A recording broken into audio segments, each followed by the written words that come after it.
তো এই গল্পের শুরুতে আমরা একটা কাপলকে দেখতে পারি যাদের নাম ছিল টিম এবং অলিভিয়া। আসলে টিম ছিল একজন গেম ডেভেলপার এবং অলিভিয়া ছিল একজন আর্কিটেক্ট।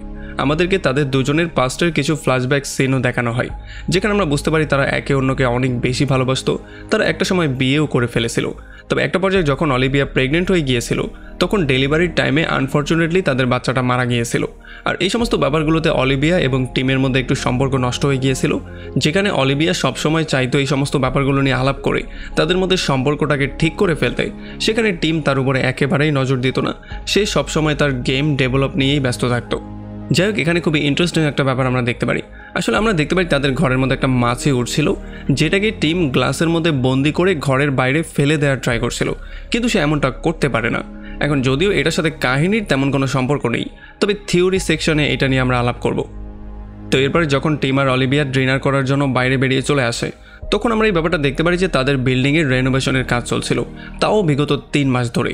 আসলে ফ্রিডম্যান নামের একটা লোক তাদের বিল্ডিংয়ের রেনোভেশনের কাজ করছিল, যে কিনা ফাইনালি তাদেরকে আজকে বলে যে আজকে তাদের রেনোভেশনের কাজ ফুললি কমপ্লিট হয়ে যাবে। আর তখন আমরা এই ব্যাপারটা দেখতে পারি তাদের নেবারহুডে, মানে তাদের কাছাকাছি একটা জায়গায় আগুন ধরেছিল, তাও নর্মাল কোনো আগুন না, ভয়াবহ এক আগুন। তবে এই সমস্ত ব্যাপারগুলোকে ইগনোর করে তারা সামনের দিকে যাওয়া শুরু করে। আর এখানে অলিভিয়া এসে ফাইনালি রিভিল করে সে একটা ভ্যান নিয়ে এসেছে। আসলে এই ভ্যানটা তারা একটা সময় নিজেরাই অন করতো যখন তারা রিলেশনশিপে ছিল। এখন অলিভিয়া এখানে ভ্যানটা এনে একটা প্ল্যানিং করেছিল। সে প্ল্যানিং করেছিল যে এই ভ্যানটার মাধ্যমে তারা তাদের জবগুলো ছেড়ে দিয়ে সোজা প্যারিসে চলে যাবে, আর কয়েক মাস এদিক সেদিক ঘুরে ফিরে তাদের রিলেশনশিপ বিল্ড করার কাজ তারা করবে। আর যখন তাদের রিলেশনশিপ আবার আগের মতো হয়ে যাবে, তখন তারা আবারও এখানে ব্যাক করবে। এমনকি অলিভিয়া তো অলরেডি তার জবটা ছেড়েও দিয়েছিল। তবে আমরা দেখতে পারি টিম তাকে সরাসরি না করে দেয়। সে বলে যে তার গেমটা তার যেই কোনো ওয়েতে কমপ্লিট করতে হবে, সো সে চাইলেও তার সঙ্গে যেতে পারবে না। আর এই ব্যাপারটাতে অলিভিয়া একেবারেই হ্যাপি হয় না। তো এরপরে সেদিন রাতের বেলায় যখন হঠাৎই টিম ঘুম থেকে উঠে যায়, তখন সে দেখতে পারে অলিভিয়া একা একাই ট্রিপে বেরিয়ে পড়েছিল। আর যখন সে তার কাছে এটা জিজ্ঞেস করে, তখন অলিভিয়া তাকে সরাসরি জানিয়ে দেয় যে টিম আর তার সাথে এখন আর কোনো সম্পর্ক নেই। এইটা বলে যখনই সে মেইন ডোরটা ওপেন করে, তখন আমরা দেখতে পারি তাদের মেইন ডোরে অদ্ভুত রকমের একটা দেয়াল হয়ে গিয়েছিল। আসলে এই অদ্ভুত দেয়ালটাকে আমরা ব্রিক বলবো, কারণ মুভির নাম হচ্ছে ব্রিক, আর এই জন্য নর্মাল দেয়ালগুলোকে আমরা দেয়াল বলবো আর এগুলোকে আমরা ব্রিক বলবো। এখন যখন তারা ভালো করে চেক করে, তখন তারা দেখতে পারে তাদের ঘরের প্রত্যেকটা ওপেনিংয়ে এই ব্রিকগুলো হয়ে গিয়েছিল, যেমন সেকেন্ড দরজা এবং যতগুলো জানালা আছে প্রত্যেকটাই। এই জন্য এখন তারা এই ব্রিকগুলোকে ভাঙার ট্রাই করে, এগুলোকে ড্রিল করার ট্রাই করে। তবে কোনোভাবে এই ব্রিকগুলোকে তারা ভাঙতে তো পারছিলই না, বরং একটা ফাটল পর্যন্ত আনতে পারছিল না। আর সবচেয়ে বেশি শক তারা তখন হয়ে যায় যখন তারা নর্মাল দেয়ালগুলোকে ড্রিল করে অপোজিট সাইডে বের হওয়ার ট্রাই করছিল, তখন সেই দেয়ালগুলোর পেছনেও এই ব্রিকগুলো ছিল। মানে দেখে মনে হচ্ছিল তাদের ঘরটাকে চারোপাশ দিয়ে ব্রিক দিয়ে কেউ আটকে দিয়েছে, যেখান থেকে বের হওয়া পুরোপুরি অসম্ভব। আর এই ব্রিকগুলোর কারণে তাদের ওয়াইফাইও কাজ করা বন্ধ করে দিয়েছিল, এমনকি মোবাইলের কোনো নেটওয়ার্ক পর্যন্ত মধ্যে আসছিল না। হয়তোবা ব্রিকের মধ্যে কিছু ইলেকট্রোম্যাগনেটিক ওয়াইভ ছিল, কারণ যখনই মোবাইলটা সেটার কাছে নিয়ে যাওয়া হচ্ছিল, তখন এটা গ্লিচ করছিল। তখনই তারা পাশের ঘর থেকে একটা শব্দ শুনতে পারে। এই জন্য যখনই তারা পাশের দেয়ালটাকে ড্রিল করে ফুটো করে, তখন তারা দেখতে পারে সেখানেও একটা কাপড় আটকা পড়েছিল, যাদের নাম ছিল মার্ভিন এবং অ্যানা। আসলে তারা দুজন বার্সেলোনা থেকে এখানে বেড়ানোর জন্য এসেছিল, কিন্তু এখন তারা দুজন এই জায়গাতেই ফেসে গেছে। এখন হয়তো আপনার মাথায় কোয়েশ্চেন ঘুরছে যে এই দেয়ালটা ড্রিল কী করে হলো। আসলে বিল্ডিংয়ের সমস্ত ওয়ালগুলোকেই ড্রিল করা যাবে, মানে যেই ওয়ালগুলোর মাধ্যমে আপনি বিল্ডিং থেকে বাইরে যেতে পারবেন না, সেই সমস্ত দেয়ালগুলোই ড্রিল করা যাবে। যেমন পাশের রুমে যাওয়ার জন্য ড্রিল করতে পারবেন, এমনকি নিচে যাওয়ার জন্য ফ্লোরটাকেও আপনি ড্রিল করতে পারবেন। কিন্তু সেই সমস্ত জায়গাগুলোতে ব্রিক হয়ে আছে, যেই সমস্ত জায়গাগুলো দিয়ে বিল্ডিং থেকে বাইরে বের হওয়া যায়, যেমন দরজা, জানালা ইত্যাদি ইত্যাদি। আর এখানে তারা এই ব্যাপারটাও জানতে পারে যে মার্ভিন সবসময় নেশার মধ্যে থাকে, সবসময় সে হাইপার অবস্থায় থাকে, তবে সে মনের দিক থেকে খুবই ভালো ছিল। আর এখানে টিম আর অলিভিয়া এই জিনিসটাও নোটিস করে যে ঘরের যেই সমস্ত জায়গাগুলোতে ব্রিকের সৃষ্টি হয়েছে, সেই সমস্ত জায়গাগুলোতে একটা স্কোয়ার শেপ আছে, যেখানে চুম্বক অনেক বেশি আকর্ষণ করে। এই জন্য ঘরের সমস্ত স্টিলের জিনিসপত্রগুলোকে এনে তারা এখানে লাগিয়ে দেয়, যেমন চামচ, ছুরি ইত্যাদি ইত্যাদি। তবে যখনই এগুলো লাগানোর জন্য চুম্বকের ফ্রিকশন বেড়ে যায়, তখন চুম্বক এগুলোকে ধাক্কা দিয়ে তাদের দিকেই ছুঁড়ে মারে, যেই জন্য টিমের পেটের মধ্যে অনেকগুলো চাকু ছুরি এসে ঢুকে যায়, যেই জন্য সে একটু আহত তো হয়ে যায়। তবে অলিভিয়া দ্রুতই তার প্রাথমিক চিকিৎসা করে ফেলে। তবে তখনই টিম আর অলিভিয়া দেখতে পারে সাইডের রুমে মার্ভেন অনেক বেশি নেশা করে পাগলের মতো বিহেভ করা শুরু করছে, মানে সে অনেক বেশি হাই হয়ে গিয়েছে। এই জন্য তারা দুজন দ্রুত দেয়ালের মধ্যে গর্ত করা শুরু করে, আর একটা মানুষ পাস হতে পারে এতটুকু গর্ত করে ফাইনালি সেই রুমের মধ্যে গিয়ে তারা মার্ভেনকে হ্যান্ডেল করে। আসলে এখানে আমরা যেমনটা আগেই বলেছি, মার্ভেন হচ্ছে খুবই ভালো একজন মানুষ, সে কখনোই কাউকে হার্ট করে না, তবে তার নেশা করার একটা বাজে অভ্যাস আছে। আর এখানে একটু খোঁজাখুঁজি করার পরে ফাইনালি টিম একটা হাতুড়ের মতো জিনিস পেয়ে যায়, যেটার মাধ্যমে সে ব্রিকগুলোকে ভাঙার ট্রাই করে।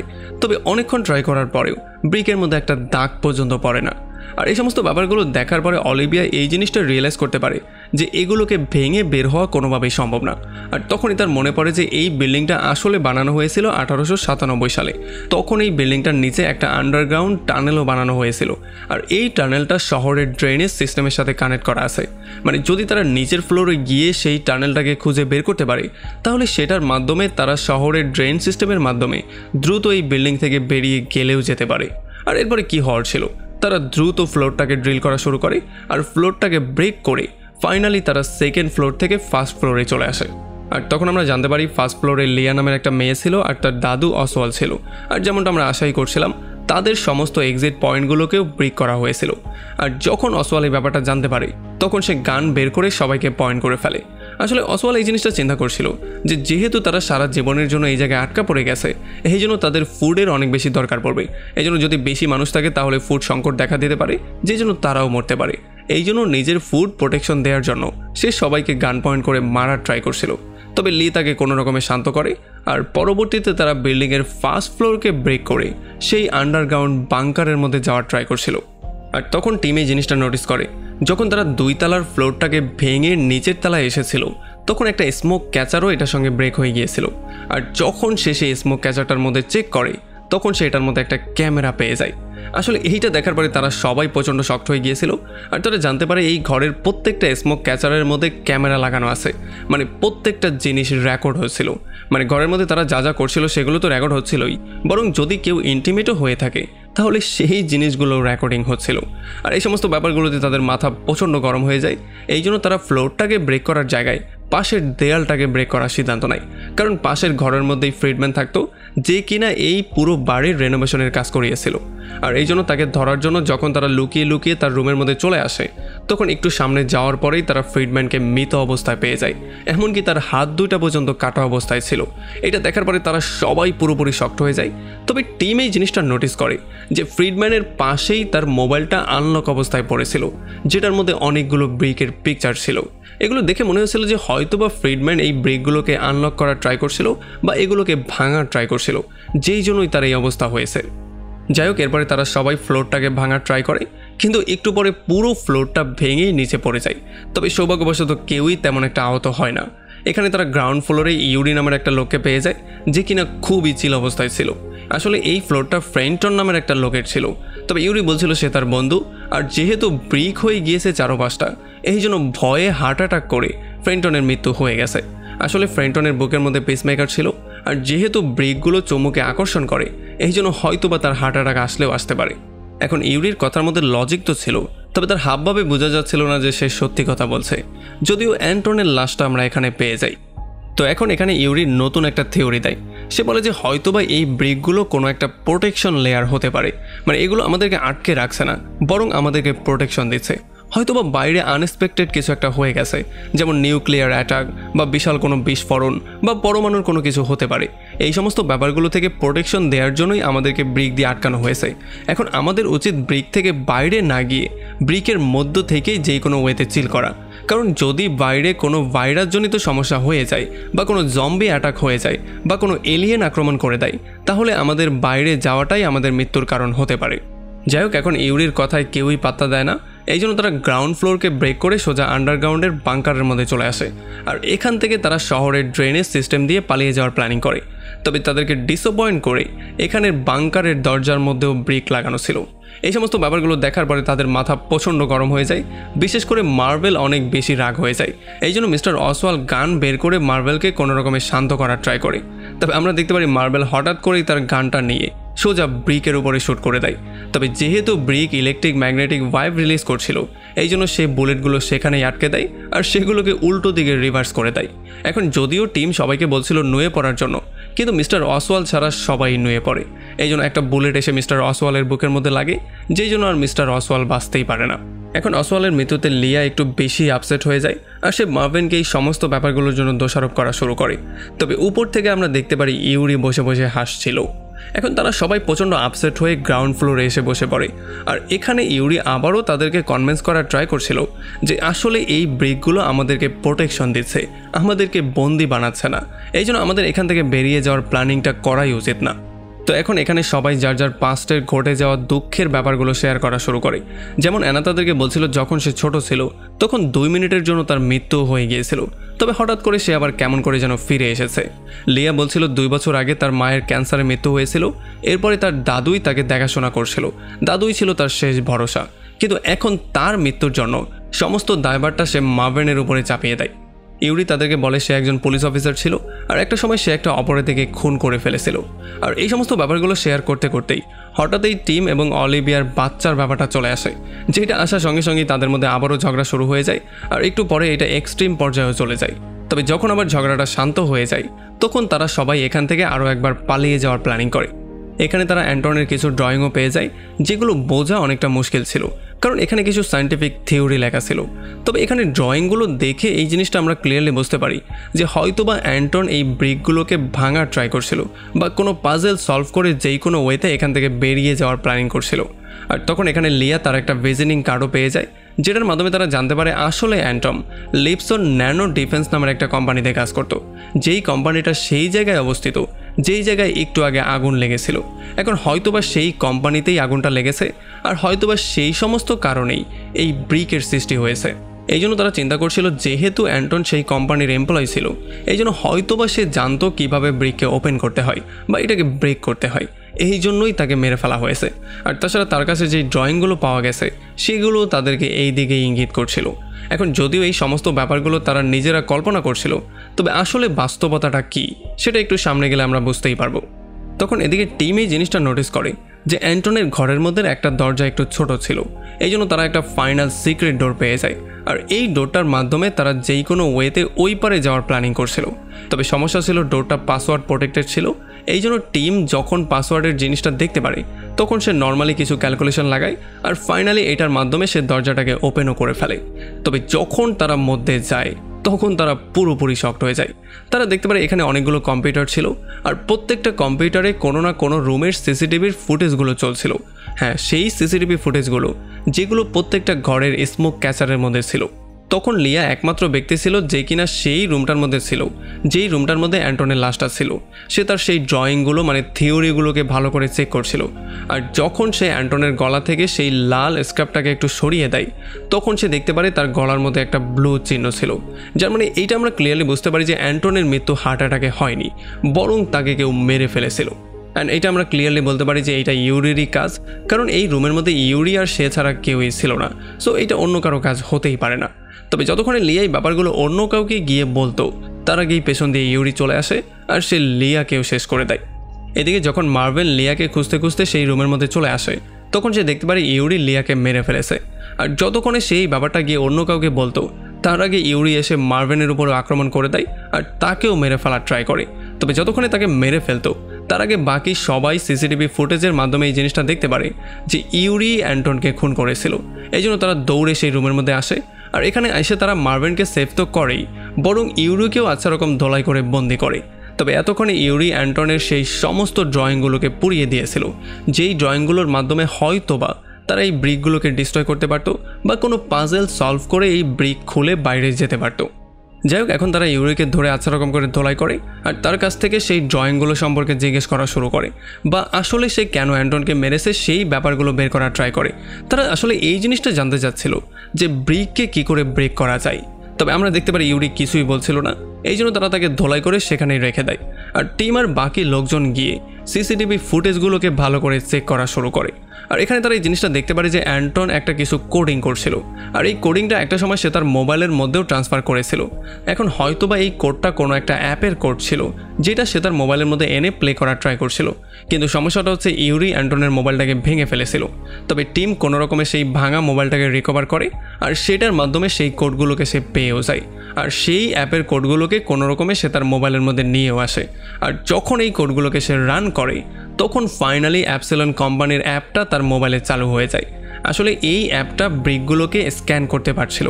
যেমন করে আমরা কিউআর কোড স্ক্যান করতে পারি তেমন করে এইটাও ব্রিকগুলোকে স্ক্যান করছিল। এখন তারা দেখতে পারে ব্রিকের মধ্যে যেই 4টা পয়েন্ট ছিল সেই 4টা পয়েন্টকে এই মোবাইলটা হাইলাইট করছিল। আর যখনই তারা এক একটা পয়েন্টে টাচ করছিল তখন মোবাইলের লাইটটা অটোমেটিকলি ফ্ল্যাশ করছিল। যেমন প্রথম টাচে 1টা ফ্ল্যাশ, পরের টাচে 2টা ফ্ল্যাশ, পরের টাচে 6টা ফ্ল্যাশ, পরের টাচে 8টা ফ্ল্যাশ। আর এমন ফ্ল্যাশ করার পরেই এই ব্রিকগুলো আস্তে আস্তে গোলে লিকুইড ফর্মে চলে আসছিল। তবে এইটা অদ্ভুত একটা শেপ ধারণ করে সেখানে দাঁড়িয়েছিল। আর যখন অ্যানা এটাকে টাচ করে তখন আস্তে আস্তে করে ব্রিকগুলো আবারও শক্ত হওয়া শুরু হয়ে যায়। যদিও অ্যানা তার হাতটাকে টেনে বের করার ট্রাই করছিল, তবে ব্রিক তাকে উল্টো দিকে টেনে নিয়ে যাওয়ার ট্রাই করছিল। আর একটা পর্যায়ে ব্রিক আবারও শক্ত হয়ে তার আগের ফর্মে ফিরে আসে, যেই জন্য অ্যানার হাতটা পুরোটাই কেটে যায়।